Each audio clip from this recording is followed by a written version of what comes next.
Hi, ഞാൻ ഷബീർ. ഞാൻ കഴിഞ്ഞ ഏപ്രിലാണ് ഹെയർ ട്രാൻസ്പ്ലാന്റ് കംപ്ലീറ്റ് ചെയ്തത്. ക്യൂട്ടീസ് ഇൻ്റർനാഷണൽ ഹെയർ ട്രാൻസ്പ്ലാന്റ് ആണ് ചെയ്തിരിക്കുന്നത്. ഞാൻ ഈ ഒരു ക്ലിനിക്കിനെ കുറിച്ച് അറിഞ്ഞത് എൻ്റെ സുഹൃത്ത് വഴിയാണ്.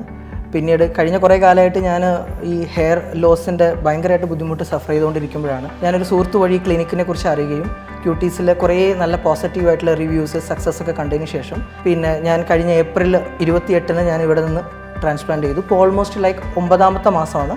അപ്പോൾ ഞാൻ 3 PRP സെക്ഷൻ കഴിഞ്ഞു, 4ാമത്തെ PRP സെക്ഷൻ ചെയ്യാൻ വേണ്ടി പോവുകയാണ്. അപ്പോൾ നിങ്ങൾക്ക് എൻ്റെ ഹെയർ കണ്ടാൽ മനസ്സിലാവും എൻ്റെ ഒരു ഡിഫറൻസ്. അതിൻ്റെ ഓൾമോസ്റ്റ് സർക്കിൾ ഏരിയ കംപ്ലീറ്റ്ലി പോയായിരുന്നു. അപ്പോൾ ഓൾമോസ്റ്റ് 3500 ഗ്രാഫ്റ്റോളം ഞാൻ എൻ്റെ ഹെയറിൽ ഫിക്സ് ചെയ്തു. റിയലി പെയിൻലെസ് ആയിട്ടുള്ളൊരു സർജറി ആയിരുന്നു. ഇവിടെയുള്ള റിസപ്ഷൻ തൊട്ട് ഡോക്ടേഴ്സ്, നഴ്സസ്, ടെക്നീഷ്യൻസ് എല്ലാവരും വളരെയധികം സപ്പോർട്ടീവായിരുന്നു. നമുക്കൊരു സർജറി ഫീലിങ്സ് ഒട്ടും ഇല്ലായിരുന്നു. Very comfortable and very easy ആയിരുന്നു എല്ലാ കാര്യങ്ങളും.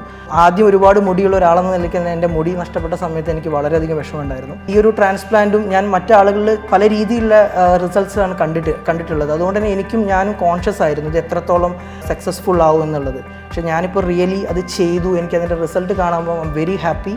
And I have to say thanks to the Cuties complete team in this moment. ഞാൻ റെഫർ ചെയ്യാണ്. ആർക്കെങ്കിലും താല്പര്യം ഉണ്ടെങ്കിൽ definitely you can come and visit over here. Procedure സമയത്തായിക്കോട്ടെ, അതിന് ശേഷമുള്ള ഫോളോ അപ്സ് ആയിക്കോട്ടെ, comparatively the price also very good.